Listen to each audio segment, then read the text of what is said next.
Hello there, bookish friends, and welcome back to my channel. My name is Megan, if you don't know, and today I'm going to be talking about all the books that I have read so far this year. So let's get started. So the first book that I want to talk about are two books in the same sort of vein. We have Salt of the Sea by Rudia Sepetier and Between Shades of Grey, also by Rudia Sepetier. And these books, I would say, are sort of companion novels because they take place in the same time period, with two of the characters being cousins and briefly mentioning the other person. Although you do not need to read one book in order to understand what's happening in the other book, but I would say that they are both very powerful reads, and I would recommend them for just about anybody. And the first one I want to talk about of the two is Salt of the Sea.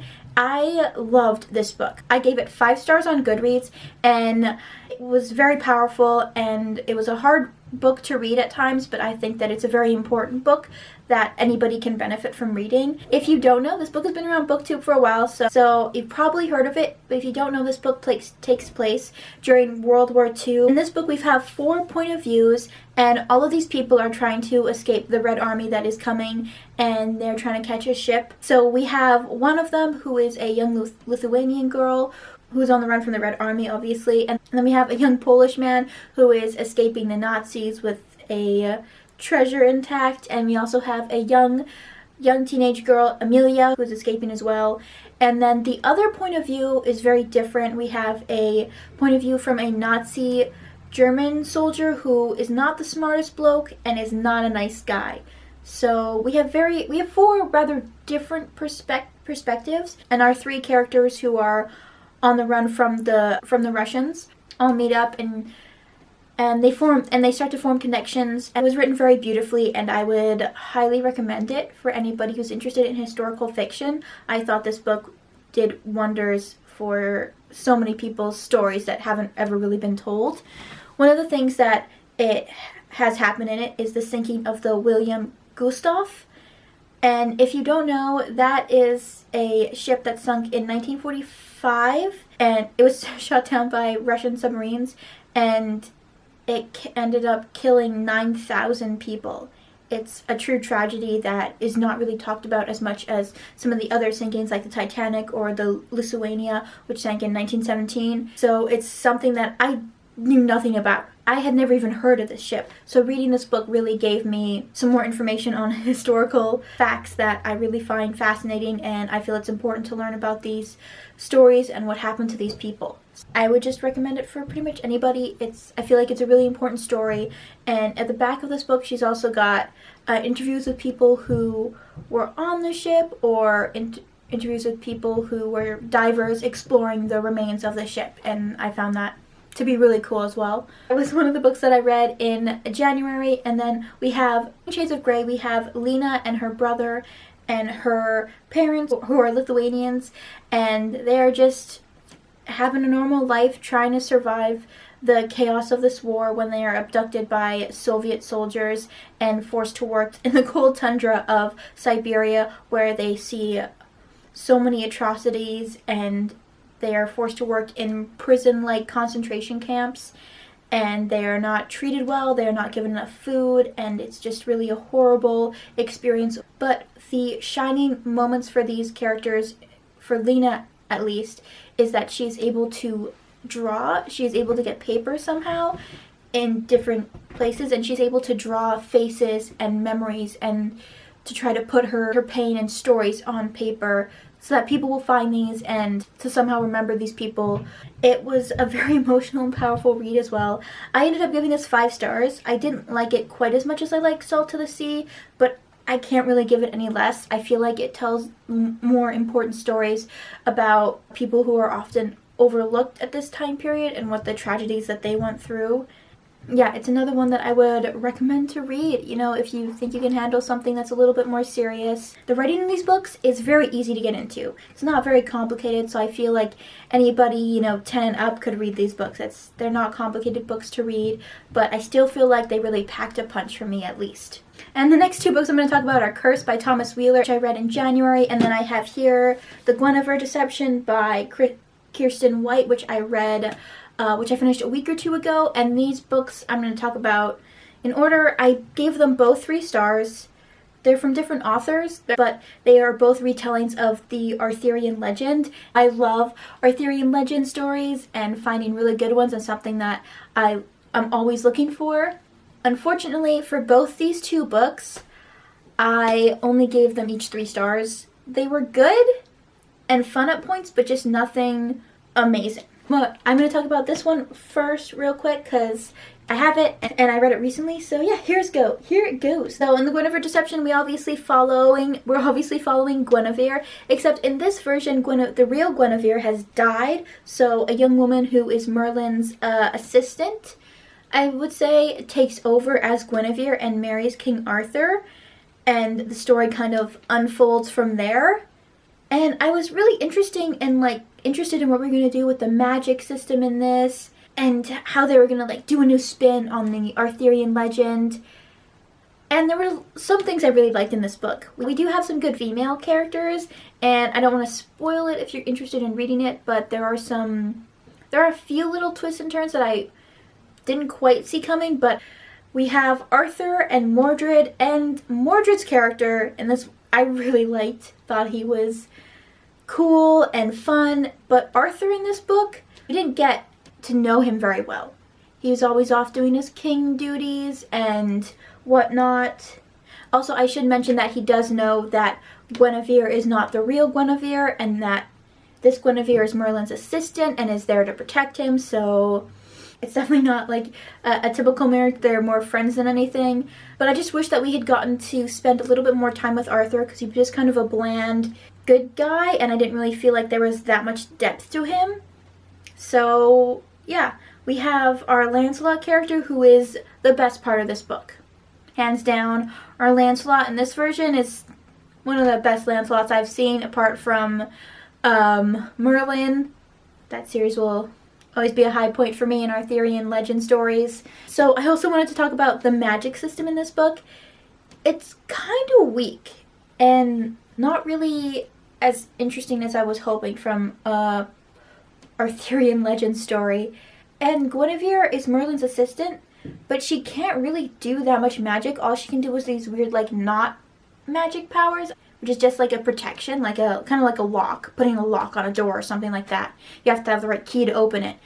And I was hoping for some more magic, some cooler magic, and I really didn't get that from this book, so I was definitely a little bit disappointed, and I was hoping for more in that department. But I think that this book is the beginning of a trilogy, I think, so I'm hoping that the second and third have more promise than this one, because it was fun at times, and the ending did get really good. The last 20 or 30 pages was the climax, and the plot really picked up and left us with a little bit of a cliffhanger. So I'm interested to see where this series could go. I just hope it gets better. That's all I have to say about this book. And then, as I mentioned before, I read Cursed, which was also a 3-star book.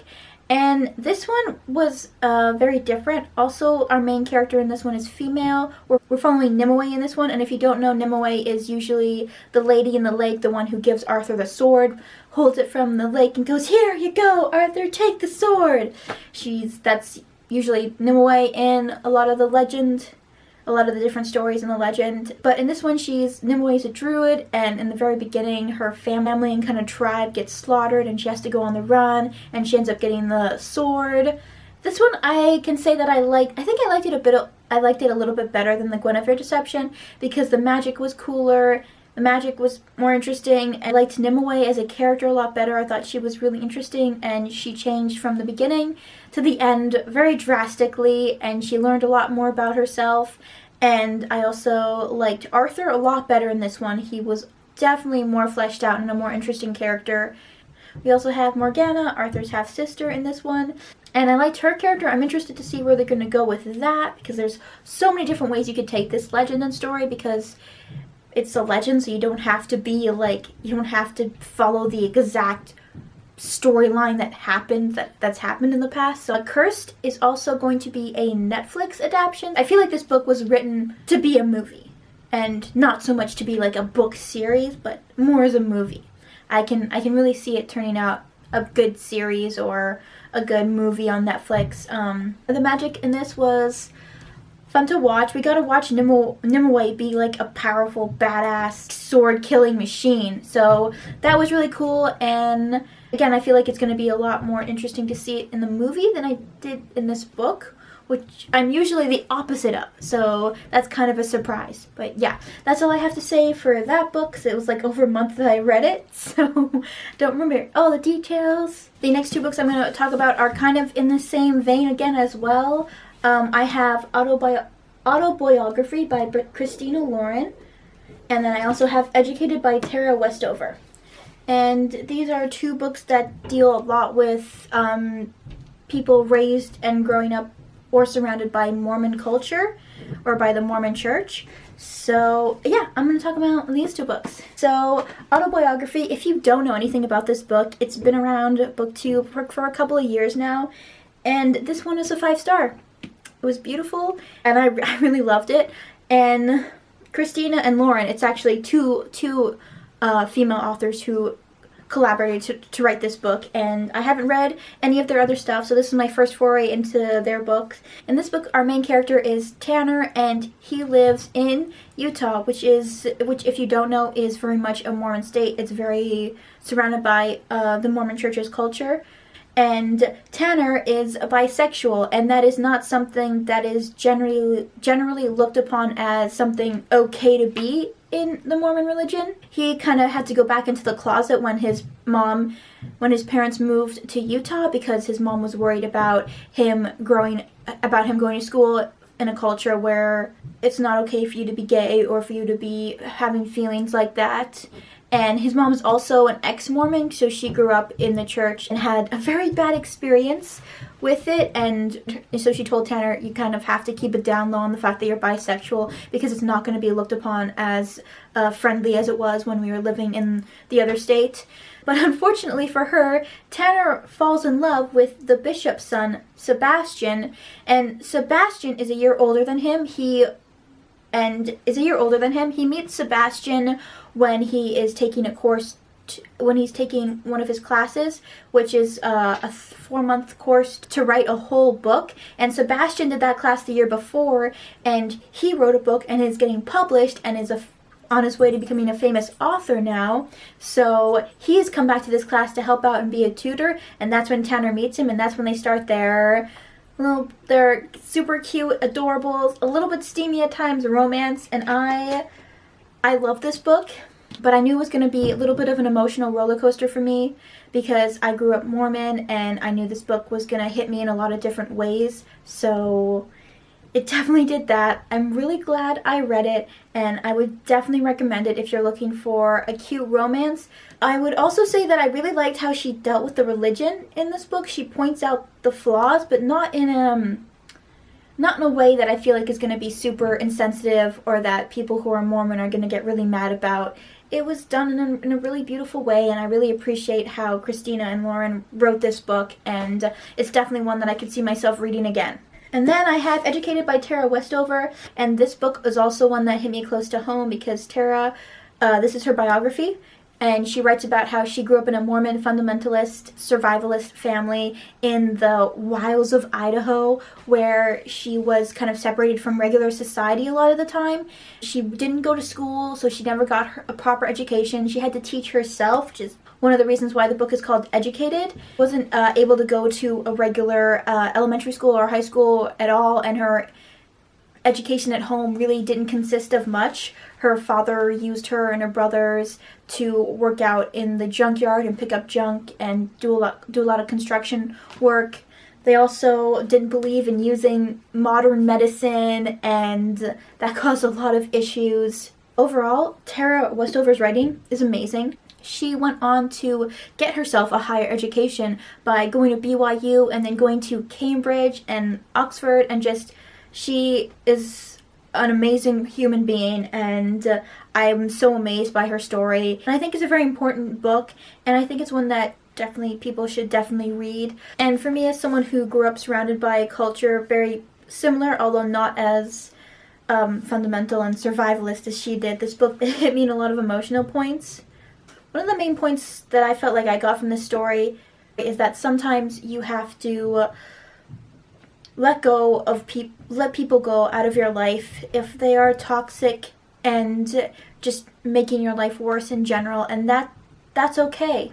And that it can sometimes hurt to not have these people in your life, but you have to take care of yourself first before you can take care of other people. And if people in your life are toxic and mentally abusive at times, then sometimes you just have to cut ties with them. And I felt this book illustrated that well. Also, her writing is just phenomenon. It was incredibly smooth and easy to read, but also very powerful at points. Overall, an amazing book. 5 stars. Definitely everyone should go read it. Alright, on to the second to last book that I want to talk about, and that is Soul of the Sword by Julia Kagawa. This is the second book in a trilogy, I believe. The whole trilogy is not out. This is the newest book that came out about 4 months ago. It took me a little bit to get around to reading it, but I really enjoyed this book. I gave it 4 stars. I really do like all of Julia Kagawa's books, although some of them I like better than others, obviously, and this is one that I really enjoyed. And this book series is set in a Japanese fantasy setting, and I love that, because how often do I get that? Almost never. That never happens. I hardly read any books with like Japanese main characters set in like a fantasy setting. Really, really unrare, and I'm really glad that Julia decided to take that kind of story on, and I'm really enjoying this book, the second book in the series. And in this one we have our main character, Yumiko, who is half human and half Kitsuan, which is like this fox creature, so she's got this like fox magic. And in the first book, because I don't want to say too much about this book because it's the second book in a series. In the first book, she gets this scroll from the temple where she has been living with these monks for her whole life, and she has to take this scroll away to protect it. And that's where she meets our other main character, who also becomes her kind of love interest, Hakimino. I'm sorry, I'm butchering these names. I can't. My white ass cannot pronounce these names properly. I'm sorry. But he has this very powerful sword, which also has this very powerful demon inside of it, and he has to keep his emotions in check.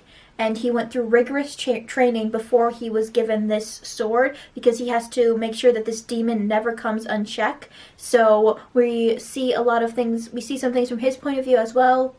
And I really, really loved the first book, and this one I loved as well. 4 stars.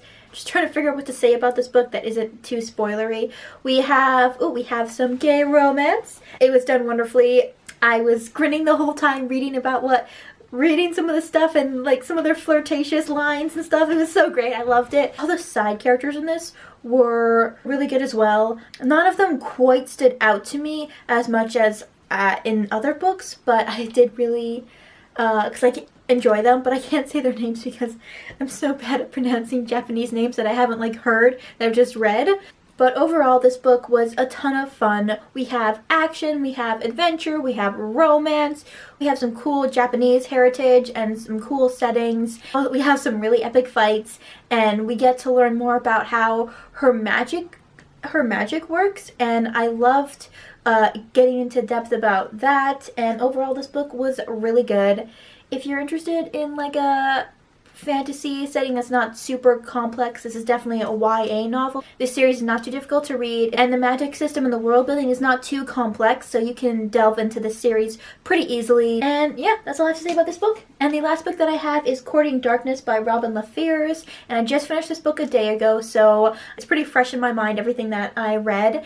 And I gave this book 4 stars. And if you don't know anything about Robin LaFears' books, this is the first book in her new trilogy, but it also takes place in the same world as her other trilogy, the first book in that one is Grave Mercy. And if you haven't read those books, I would not suggest reading Courting Darkness without having read her other trilogy. One of her main characters in this book, Sybil, has her whole own story and own book in the first series. I would really recommend reading those books before getting into this one, because otherwise you're going to be really confused and left out. So this is not a book series. I think it's a duology. It's not a book, it's not a duology that you can just hop right into without being confused. I would really recommend reading the other books. They are also fantastic. But I like the first trilogy better than this book, I have to say. And in her first trilogy, as long in this book, we follow several young women who are trained assassins, who are also the daughters of Death, which is Mortain, and they are trained in a covenant to be essentially assassins and to kind of collect the souls. And it's really interesting, and I really enjoyed it in the first trilogy, and I enjoyed it in this one as well. And in this book we follow Sybil and her lover Beast, and they are adorable. They are one of the best parts about this book. And in this book she is trying to protect her siblings from their evil brother who is trying to take them and control them and kind of ruin their lives pretty much.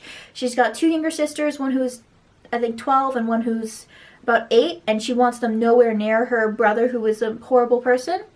In this book she is following the Duchess, who has agreed to marry the King of France. They're escaping Brittany and going over to France, where she is escorting the Duchess. Sybil is a lady in waiting for the Duchess, who knows Sybil's history and like where she's from, and is also keeping her little sisters under her wing, and the Duchess has promised to tutor them. So that's kind of her story goes in the first bit.